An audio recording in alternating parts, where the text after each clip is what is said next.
Welcome to the VBToolBox. In this tutorial, I will be showing you how to create a database search engine, I guess. This will include wildcard searches for your SQL database, as well as a dynamic search as well. And I'll kind of give you an idea of what we will be doing here. This is a request that I've had a lot lately, and I figured it'd be a fun one to share. So here's an example of what we will be building. We'll be using based upon a request that I recently had, we'll be using a small music database. It's very simple, just essentially musical artists and album titles and the year that they were released.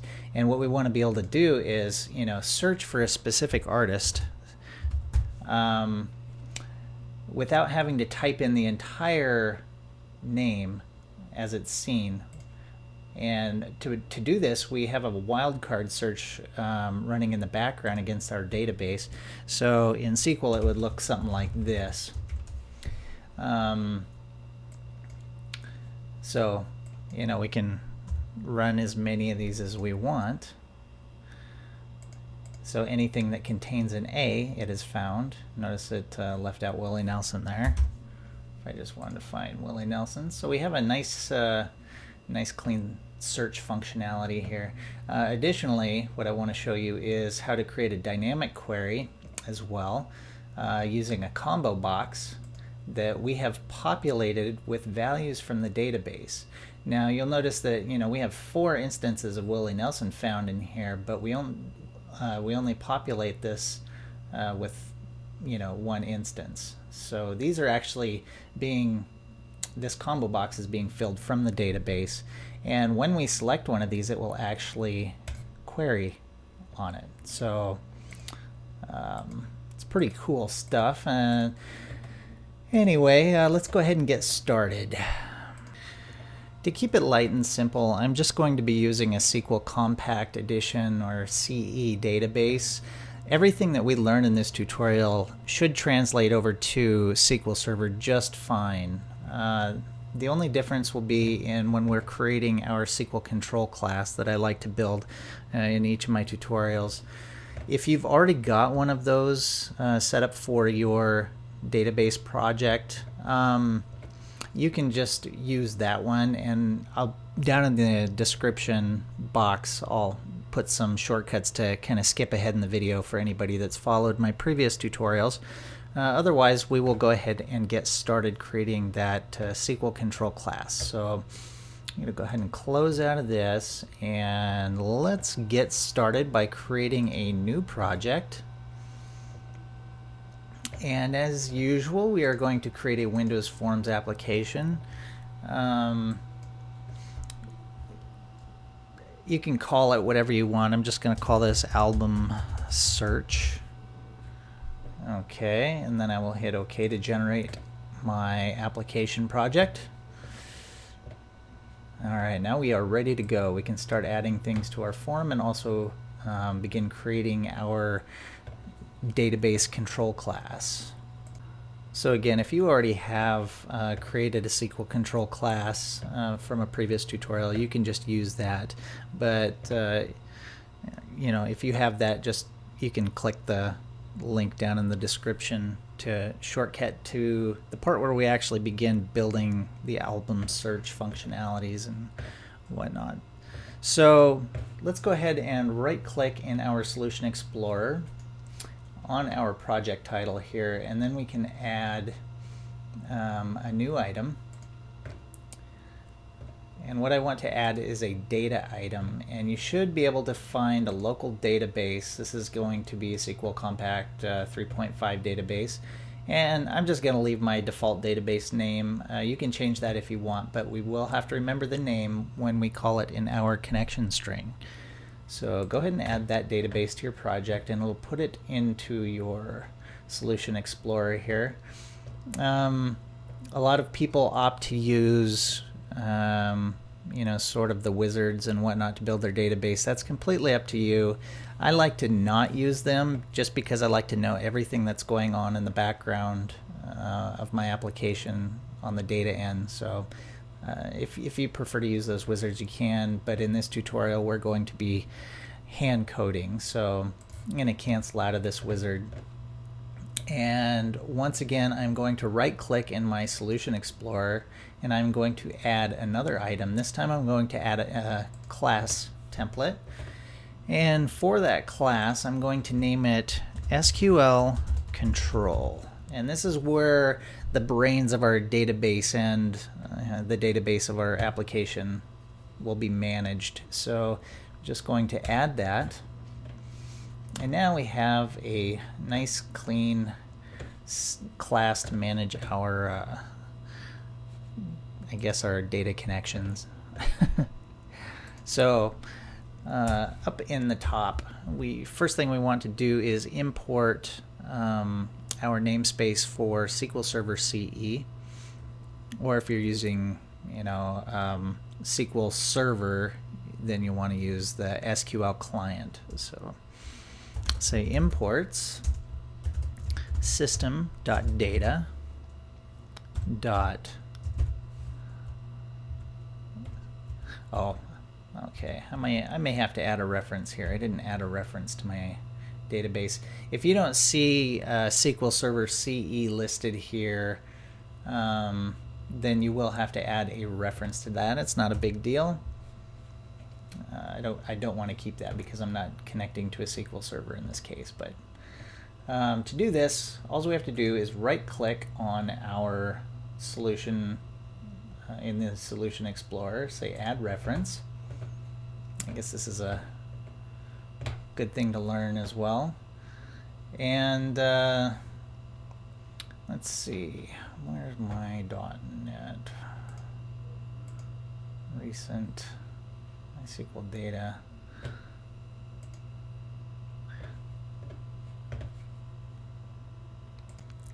Sorry about this. I think that Microsoft went and updated my reference library here, because it looks different than last time I was in here. I love you, Windows updates. Thanks a lot. Okay, so I think you go to Assemblies and Extensions, and what we want to look for is system.data.SQL Server CE. Okay, here it is. So if Microsoft went and updated your reference library here as well, then it looks like this is where we find it, Assemblies, Extensions. And we want the 3.5 edition, unless you've specifically installed the 4.0 and are using that.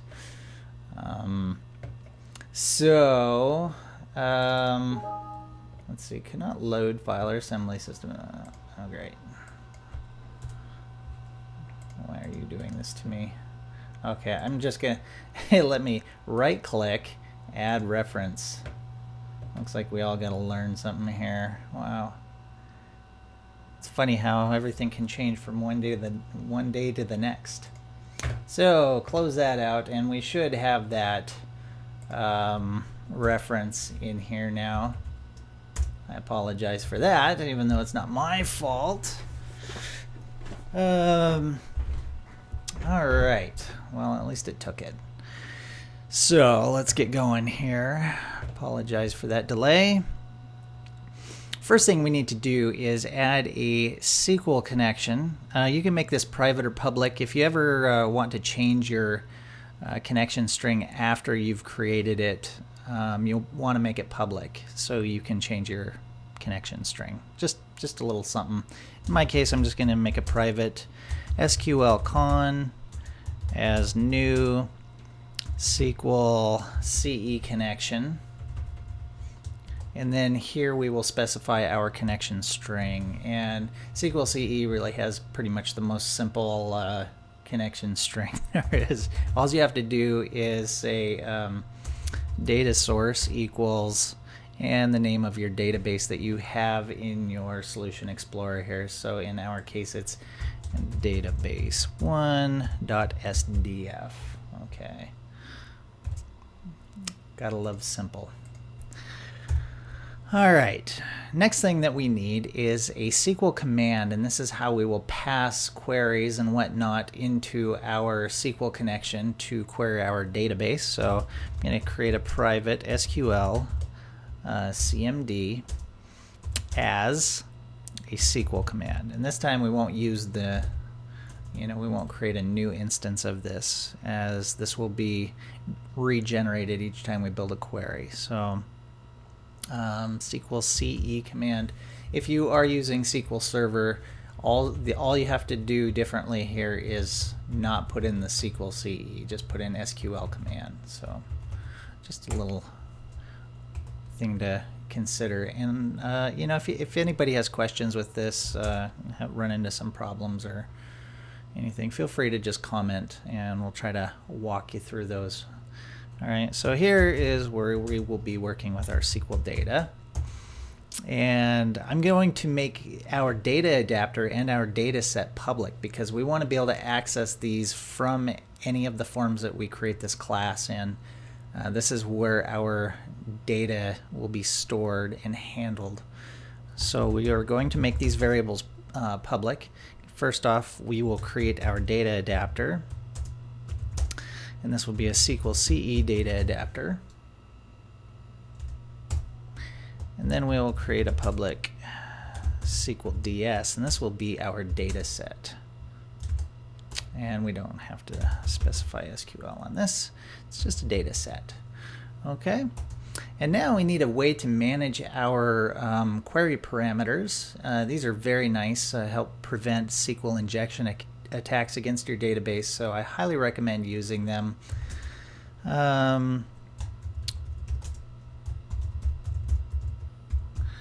This is just what we're going to do is create a list to manage these, and this list, each time we run a query with parameters, this list will be generated and purged on the fly. So I'm just going to call this public params as a new list, and this list collection will be of SQL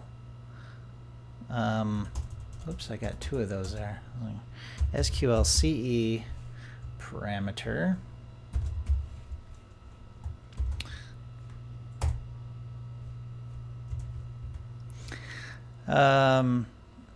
so that'll give us a way to manage those. And next, our query statistics. All right, and I use these, mostly I use the exception variable to store any errors in our SQL query syntax that might cause our queries to fail. And so I'm going to do public record count is one that I often use,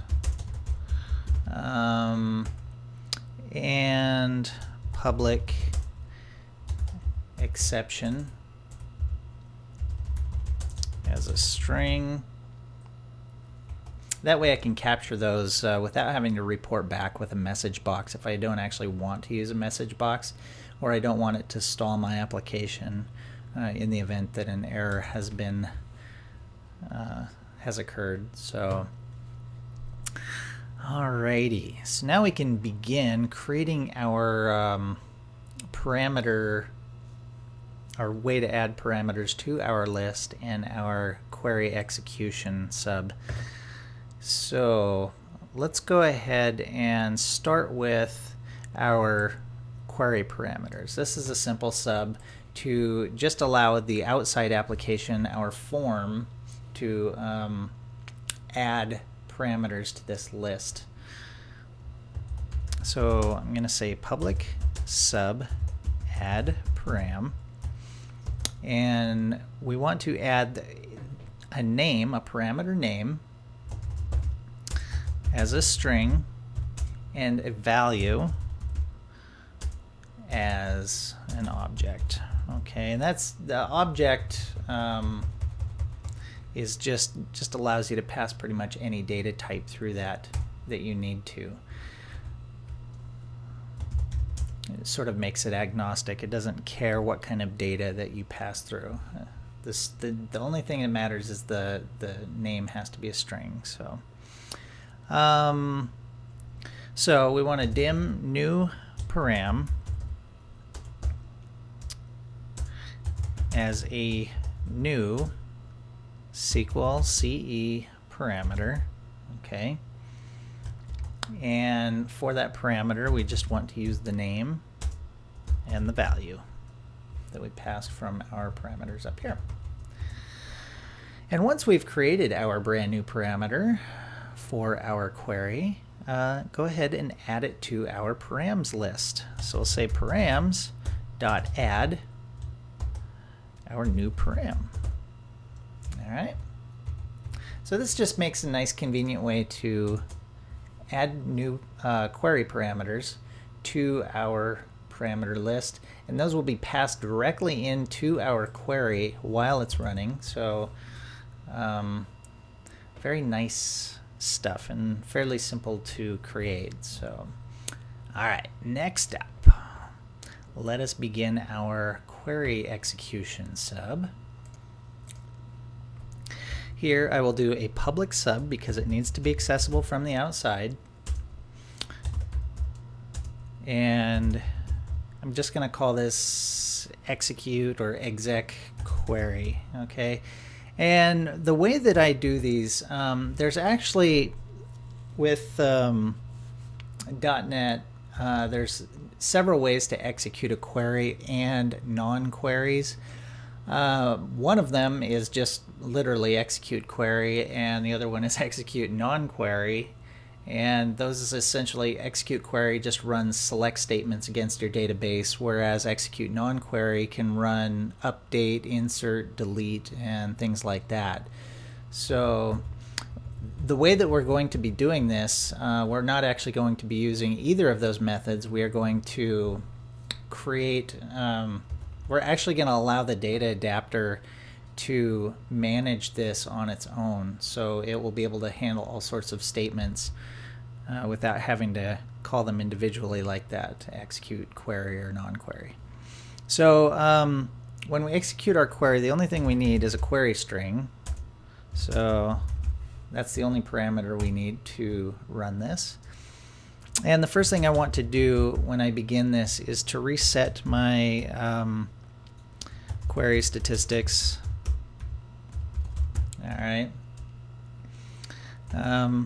If you've already generated a query on another form, or say you wanted to update a DataGridView, the last query that you ran is going to be the data that's stored in your data set, and any exceptions or record count that resulted from that will be stored as well. So we just want to purge those, basically start afresh each time we run a new query. So we just say record count equals 0, refresh that, and exception, we just blank that out. And that way, if there was an exception on one query that we ran, we can continue to run another one, because we'll be checking against that on the form side to make sure there were no exceptions, so we don't generate further errors there. So you'll kind of understand as we go along here. What we want to do here is add a try-catch statement to catch any errors that occur during our connection or the execution of our query. So the first thing we do in our try statement is try to open a connection to our database. So we'll say SQL Con, that's our connection above, and we'll call the open method on that.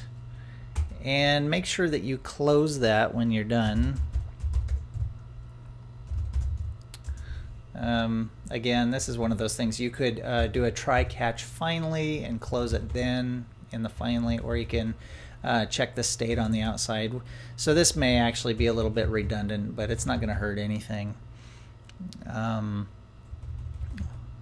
Let's just go ahead and create our query command, and then we'll handle that afterwards. So we'll say create SQL command. Here, say SQL CMD equals a new SQL CE command, and the command will run our query string against our SQL connection, SQL con. Okay, pretty simple. And once we've generated this SQL command, we want to load any parameters that we've saved. It doesn't require parameters, but any that we've added to it from the outside, we want it to add those into the command before we actually execute it. So we'll say load parameters into SQL command. All right. It's nice to add some notes for yourself. So here we'll say we're going to use a nice little lambda statement to quickly cycle through this list. We'll say for each, and here's where we will. This is the same as saying for each item in this collection, do this or that. It's just a loop. But we're going to create an anonymous method inside of this. It's kind of it's an awesome feature, something I want to do in a future tutorial.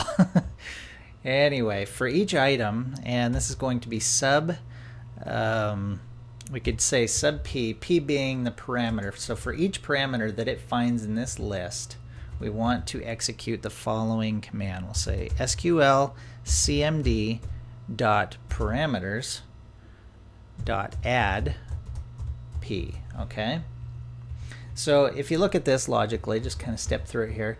Our parameters list, we use the for each method to loop through every item in that list, and this sub says every item that's found, that's the p, say SQL command dot parameters dot add. So we're taking everything out of this collection and adding it to this collection.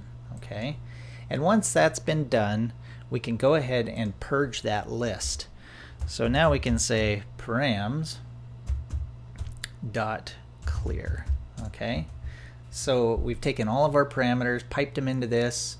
You could certainly do that directly without this add param, but I like this. It just kind of keeps it clean and simple, and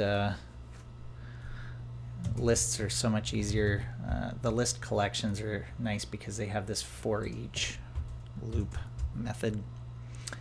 Alright, sorry, kind of getting off on tangents here. Execute command and fill data set. Alright, this is where the action happens. Our parameters are ready to rock and roll. Our command is ready to be kicked off here. So what we'll do is, first thing we want to do is generate a new data set. Okay, just a blank data set. We'll say SQLDS equals a new data set. All right.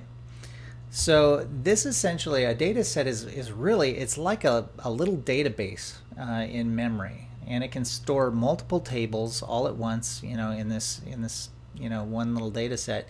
Now that can get pretty large and unwieldy. If you run a huge query against your database and return 100,000 records, those 100,000 records are going to be stored in memory against this data set. So thinking about future ways to manage your data size, try to keep your queries small. I don't recommend using, a wildcard queries where you select every single record in your table if you have really large data tables. Just things to keep in mind.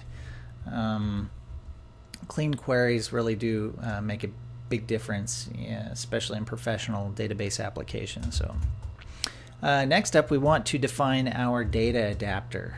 Okay, and our data adapter is going to equal a new SQL CE data adapter. All right, and the action, the command that we want to put into this data adapter is going to be our SQL command. All right.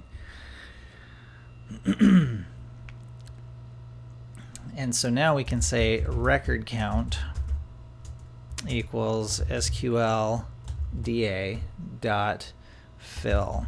All right, so we use the fill method from our data adapter to execute our command. And then the object that we fill is our SQL data set, okay? And that's it. This is where all the action is. We create our data set, a temporary storage container, and then we create our data adapter, pipe our command through that, and then execute it with this fill method. Okay, this fill method returns an integer that generally will be the number of records that were queried if it was a query execution. Now, if there was no query, say it was a command like insert or update, it will not return a value. That's one negative about using this particular method instead of the execute non-query. So that's something to keep in mind. Of course, you can always capture those in different ways, or you can just create a non-query command instead of using this execute query statement. That's up to you. If you're sort of becoming familiar with this, you can probably do that on your own, or you can always ask about it. So with that said, our control class is ready to go, and now we can kind of begin creating our search form. So I'm going to go ahead and make sure I save my work. Always a good idea. Last time I made a tutorial, it actually crashed in the middle. That was kind of bad. So, well, that isn't it. Whoops, I made a mistake here. Well, almost forgot something anyway. We want to make sure that we update our exception message. Set exception equals ex.message. And we can set this from exception to SQL CE exception, so it will specifically return exceptions for your SQL server or SQL Compact server. So if it's a query problem more than a program problem, it would be piped through here. Anyway, we need to set this because we're checking against it outside in our main form. So once we have done this, like I said earlier, it's a little redundant, but it's always best to double check and make sure that your database is closed in the event that say this is running through your try catch and it hits here and it crashes. It's automatically going to jump to the catch, and then once it's done here, it's going to proceed out of the sub. But if it does that, then it hasn't closed your database connection, so that connection gets left open. We want to make sure that that's closed before we quit. So what we'll say is if SQLCon dot connection state, or actually just state, equals connection open, then SQLCon.close. Okay, so if it already made it to the close, then it's just gonna skip over this. Otherwise, if it sees that it's still open, it's gonna close it. It's just a little cleanup process just to make certain that that connection's closed. All right, so begin creating our form. We can go out to our form designer. If that is not open, you can go to your solution explorer and double click on your form and it will bring it up for you. I want to go to my common controls in my toolbox, and I'm just going to add a few controls here. First one I want to add is just going to be a label, and for this label I'm not going to be changing anything in the future, so I'm just going to leave it with its default name of label 1. But I will change the text. I'm going to say search artists, and like I did before, you can make an example for your user to see what kind of search patterns you can use. Something like that.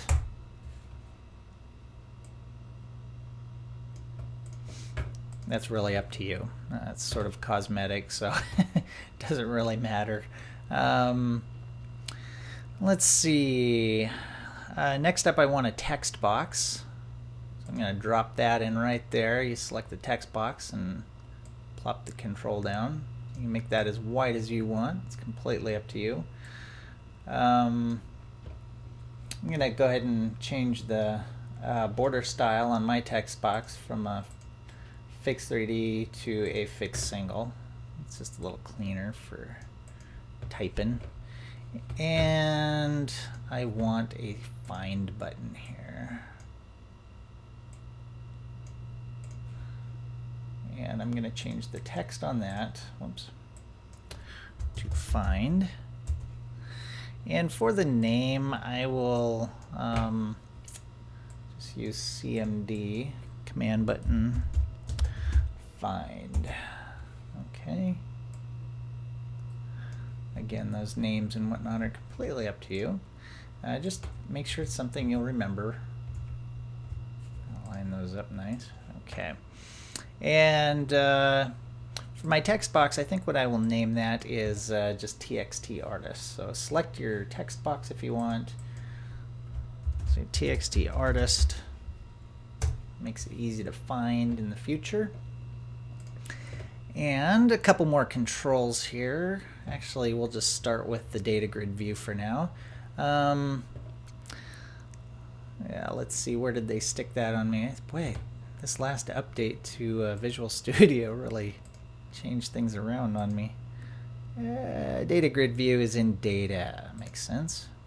So I'll go ahead and bring that down there. Actually, I'll kind of move it up there. Oh, that looks real nice. All right. I can really get trapped in the formatting and waste a lot of time. Okay, so here I'm going to name, select my DataGridView, and I'm going to shorten the name of this to DGV, DGV albums. Okay, because that's where we're going to show our album data.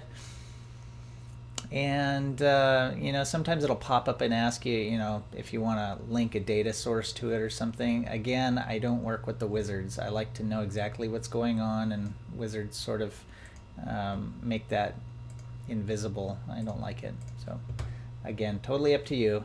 A couple of things I like to do here, because this isn't really going to be used to add records to the database. While I could, I just want to take away that functionality. So I don't want users to add rows. I don't want them to delete rows. It's a read-only display pretty much.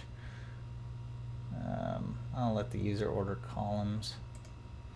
So yeah, just change those two deals. All right. So our form is ready to go. Now if we press F7 or double click on your form, it'll take you into your form class code. I'm going to go ahead and save again. And this is where the magic happens. Okay, first thing we want to do inside of here is actually bring our SQL control to life. So we're going to create a new instance of that by declaring a variable. We're going to say private SQL as a new SQL control. So we've given it the name SQL, so we'll have to refer to that whenever we want access to its components. Alrighty. So let's see. I kind of want to start off with, it would be nice to load that grid kind of like I was before, where I loaded the entire grid with basically the entire data set from the entire database. Right now we haven't even done any work on our database, so I think we're kind of, before we can actually start querying it, we're going to need some data in there, and this could be a little time consuming. I'm going to try to zip through it here. Well, I'll get you started here. We'll double click on the database, and that should bring up your data connections here with your tables, and there are currently no tables. So what we'll want to do is right-click on tables and say create a table. And I am going to name my table albums. I assume that if you already, if you're working with SQL Server instead of SQL CE, you probably already have a database that you're connecting to, and you can begin searching with your search string as soon as we get up to that point using your own data. This is just kind of to get everybody started here. So first thing I'm just gonna create a little database here. Again, I'll try to create some links in the description field to skip ahead. So let's see. Sorry, my mind went blank here. I like to use a big int for my ID column. Let's allow length, allow nulls, no. Unique, yes, it's going to be a primary key. Yes, it's going to be an identity column. That means there can only be one. And so it'll automatically increment that field each time a record's created. We do not have to add a value in there. So next up, it's always nice to have at least one completely unique field in your table. And the artist will be our next field. Let's see, 100 characters is probably plenty. I don't want to allow nulls on the artist name. It doesn't have to be, shouldn't be unique because there could be the same artist multiple times, like Willie Nelson might have several albums. So the album title, again, probably not going to find many albums with more than 100 characters for the name.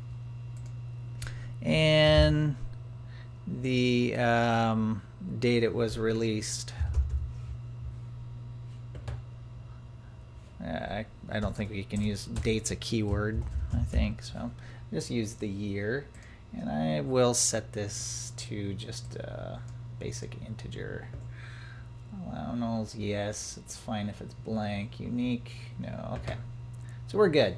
That is a very simple table, simple database. Simple is good for tutorials. Alright, now we have a database with no data. So over in your table list here, you can right click on this guy and show table data, and you should see a pile of nothing. Okay, that made no sense, but it's late, like 10:40 at night, and I'm tired. Okay, so we'll just add a few artists in here. I will allow you to do this on your own time, but I will go ahead and get started by adding a few records just so you kind of get an idea if you're completely brand new to this process. Alright, so I'm going to start with Willie Nelson here. Let's see. I need a title, an album title.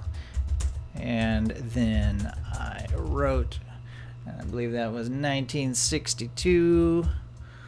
Alright, and once you complete those, it should be happy. Notice how it automatically added the ID. We didn't have to do that, so you don't want to mess with those.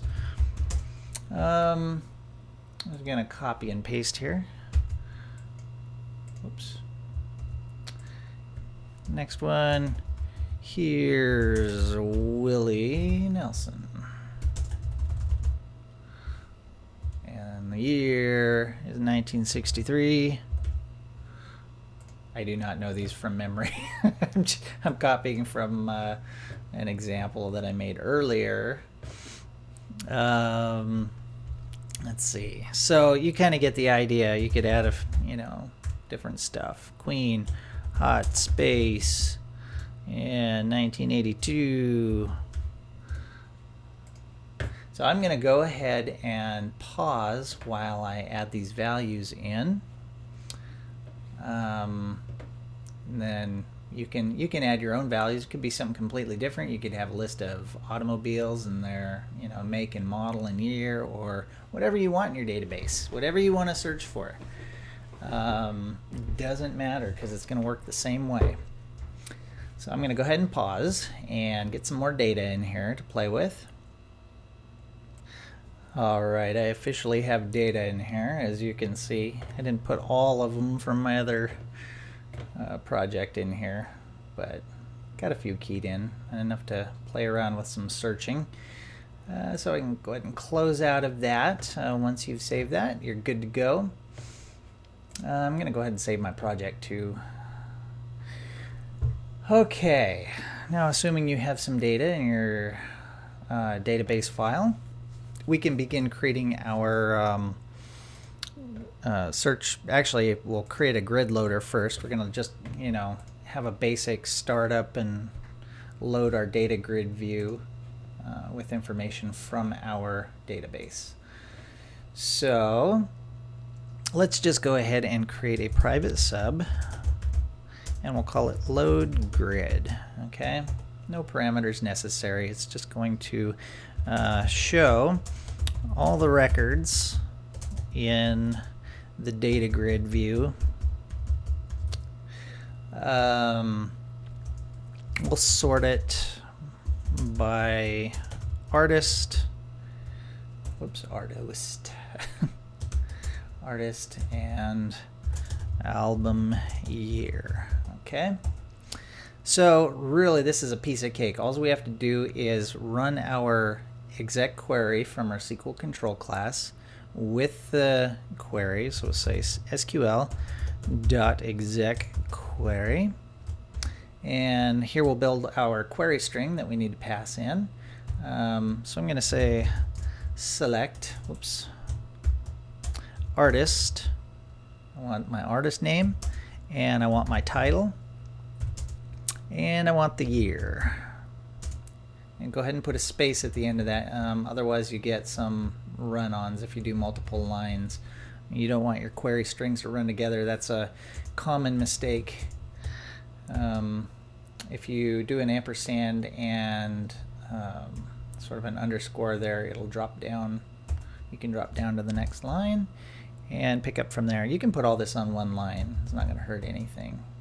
You just want to make sure that, because there's no space right here, if you don't have a space at the end here, year and from are going to be one word, and it's going to crash your query string. So just something to keep in mind. Albums, I want to select from my albums table. Again, put a space. I just like to break these into lines. It's totally up to you. You can put it all together if you want. And then order by artist, and I want to sort ascending, so it's in alphabetical order. And I want to order by year, also ascending. Alright, nothing after that, so you can put a space or not. It's up to you. It's not going to hurt anything if you do or don't at the end. Alright, so we've executed our query at this point, and what happens is, as soon as if this query is successful and there are no errors, then you now have a data set full of the information from this query. So first thing we want to do before we try attempting to dump that data set into our DataGridView is to make sure that there were no errors in the query execution. Otherwise, if we try dumping our data set into our DataGridView, it's going to crash. It's going to error out on us. So, so we'll say if string is null or empty, SQL.exception, checking our exception field that we made. If that's blank, completely empty or null, then we want to say our DataGridView albums dot data source equals our SQL data source, and what will happen is that once that query generates successfully, it's going to add a table to this data set. So the first table is what we want. That's going to be index 0. So it's always going to be 0, okay? And that's all we should need. So Now we want to execute this load grid sub. So to test this, what we want to do is, if you're in your Form 1, you should have access to its events. So I want to find, let's see here. Why am I not seeing my Form 1 events? There we go. That's better. I want to find the shown event. By default, if you double click on your form, it'll generate a load event. The only problem with the load event is that it will often suppress errors. So you may have an error that occurs as soon as you load, and it may not tell you about it. You know, things just might not work properly. So you can use this event to do this, but it may, it may or may not hide errors that occur. So I'd like to use the shown event. That was not the right one. Shown. Okay, that's better. I'm just going to get rid of these other ones. So once the form is visible on your screen, then attempt to load the grid. And if there are errors, we will know about it. So I'm just going to go ahead and launch this, and look what pops up. Okay. If you got it correct, if your query string is correct and your database is connected properly, you should get the information out of here.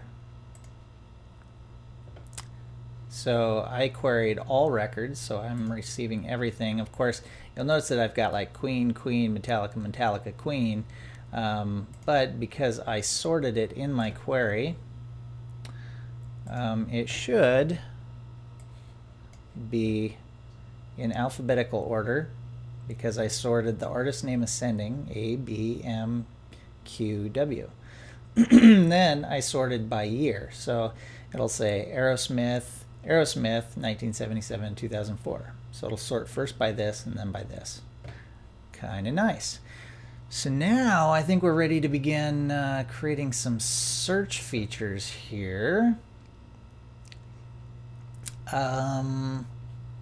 We need to generate, okay, so, all right, I want to create an album search sub that we can attach to our find button, okay?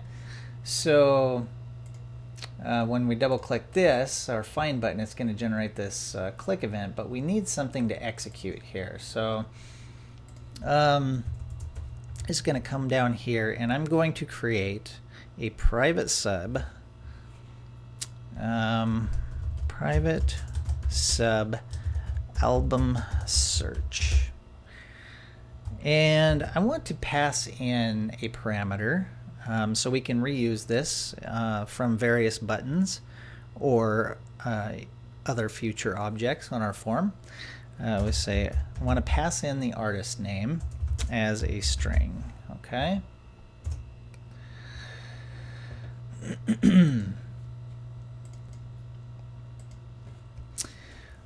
Next up, I want to add search query parameters.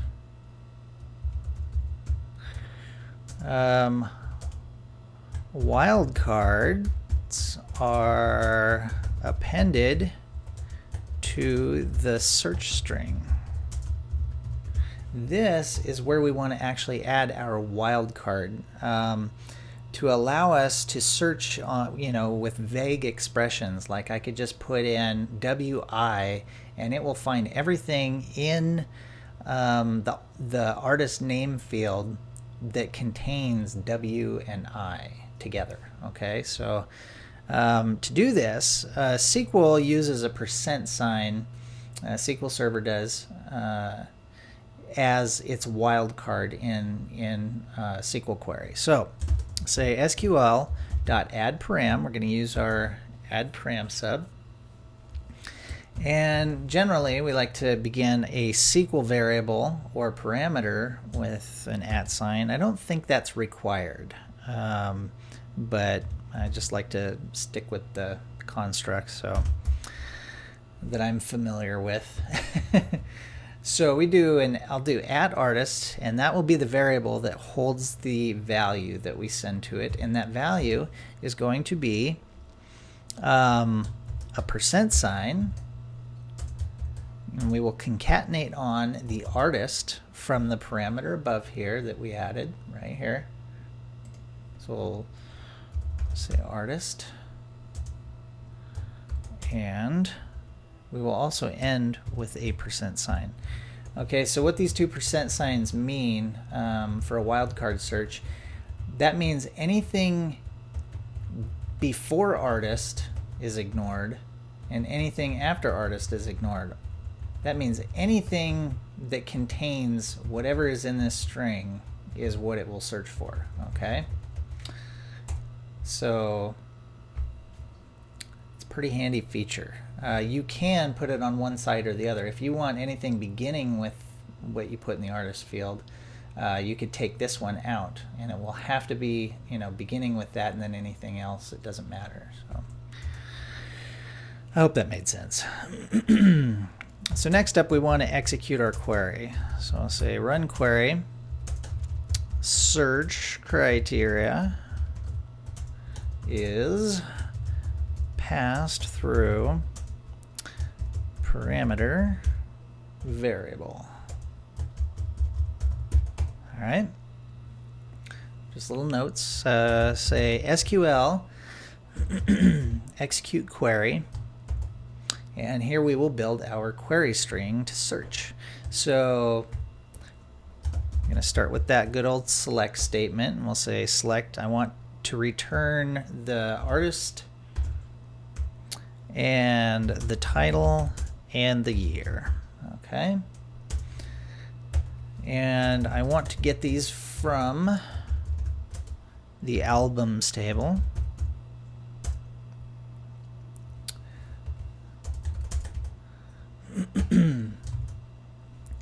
And I want to get them from the albums table where the artist is like, and this like keyword is important. Okay, that allows us to use a vague expression, specifically with wildcards. So where it's like, and we will call our artist variable. I'll put another space here. Once I have received this information, I want to order by artist ascending and year ascending. All right. So select artist, title, and year from albums where the artist is like our wildcard expression. Okay. So it's going to search the database for anything that looks like this. All right.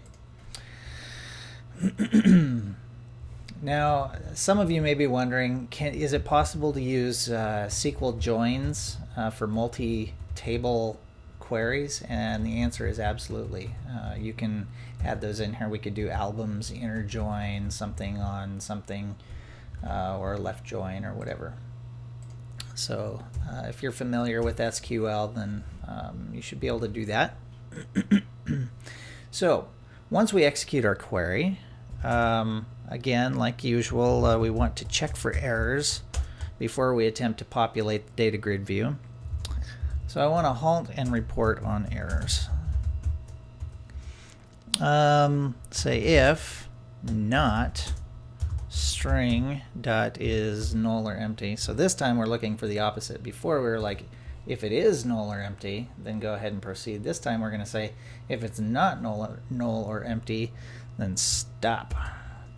So SQL dot exception. If that is not empty, like it should be, then message box and tell us what the problem is.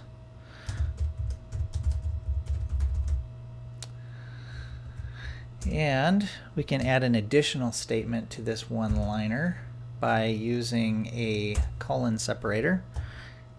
So it will execute this and this. If there's a problem, then just stop trying to do things, okay, with the data. Tell us what the problem is and then stop. If there are no problems found, then proceed to fill the data grid view with the query results. Okay. So I'll say data grid view albums dot data source, changing that again, equals SQL dot SQLDS dot tables, and the first table it finds. All right. So now we should be able to attempt this. If we go back to our, if you had clicked that button twice before your find button, then you should have this event generated. If not, just go back out to your form, double click on that guy, and it'll generate that event for you. And from here, we can now call this album search by artist. So what we should be able to do is just run the album search and pass that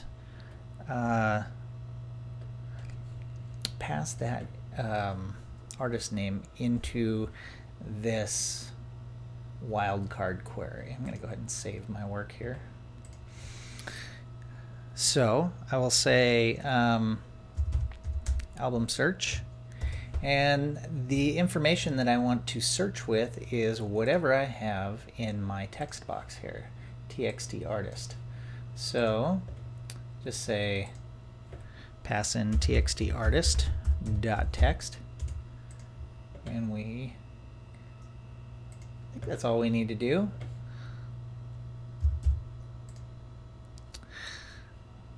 Whoops, no, but I did. Okay, sorry about that. Bring it on over here, and let's give this a shot. QUE. It says if we use QUE, we should be able to find queen. By golly, it sure works. Look at that. Okay, what if we put in an A? What do we find? Aerosmith, Bass Nectar, and Metallica. I think my cat's trying to break into my room here. So there you have it. You have search functionality in your application. It's pretty sweet stuff.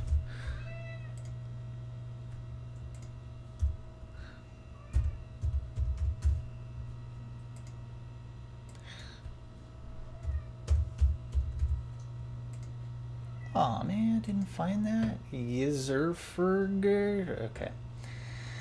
All right. So now, you know, that's essentially it for this tutorial. Now I'm going to go ahead and add a little bonus feature. If you want to continue to watch, what we will do is add in a dynamic query with a ComboBox. Pulling information from the database to actually requery the database with. So just like this. All right. That's what I'm going to do next. So if we go out to our main form here, bring up your toolbox, and we want to add a ComboBox to this guy right here. Okay. And I'm going to make this a read-only ComboBox so the user can't input data in purely by choice. It's up to you what you want to do. Let's see, what is that? This is a drop-down style property. If you change that to drop-down list, it makes it a read-only box. Okay. So once you have that, I think actually I'm going to name that CBX artist. Okay. So I want to fill this ComboBox with a list of artists found in the database table. So what I'm going to do is go into my form code. You can press F7 or go back to your tab if you still have that open. And I will come down here, and I want to create another sub to fill this, to populate this with values. So I'm going to say private sub get artists. Okay, and I'm not going to add any parameters. It's going to be a one-trick pony here, and I am going to create a query. I'm going to execute a query, and what I'm going to do is, okay, just to kind of back up here for a moment, you look in here and I want to grab these artists and populate that ComboBox, but the problem is, you know, because we have no database normalization here, we're not using multiple tables. You know, we've got all these duplications. We've got, you know, Aerosmith twice, Base Nectar twice, and 3 queens, and that's really going to mess up our ComboBox. If we do it that way, it's just going to be ugly. So what we want to do is use a SQL keyword, a special command in SQL called select distinct. Okay, and that's going to grab one of every instance that it finds. So if it finds the same one more than once, it's going to ignore it. Kind of give you an idea here in a moment. So we'll say select distinct. Okay, whoops. Helps to spell it correctly. Select distinct artist. I only want to return a single record to this ComboBox. So select the artist from my albums table. Ampersand, drop it down. And I want to order them alphabetically. So I'm going to say order by artist. Ascending. Okay. That's simple enough. Now, again, we want to check for errors before we attempt to run any logic on the existing data, because there might not be any. So I'll say if string.is null or empty, SQL.exception, then for each dr as a data row, we're going to kind of probe the data set tables here. For each dr as data row in our SQL.SQL dataset dot tables, again we want the first table in the collection, and all of the rows. We want to, so for each data row in this collection of rows, we want to return a value to our ComboBox. So we'll say cbx artist dot items dot add, and then we want to call our data row, and then we'll call the column name from our query. In this case, we only have one column name, and it's artist. So we'll say artist. Okay. And I recommend returning a toString in case there, for some reason, there is a null value return. I'm not sure if that would cause it to crash or not, but this will force it to a string even if it's a blank string. I have a little error up here. You guys probably caught that. I wasn't paying attention, but this should not be exec query. It should be exception. We're checking our exception string. So now we can get artists to our ComboBox if there's no errors. Okay, and we're selecting distinct, so it should only return a single instance of any one of these artists that it finds. Whoops, I ran it before I actually called the code. How about we do this? We want to put this in our form shown event or your form load, whichever one you're using.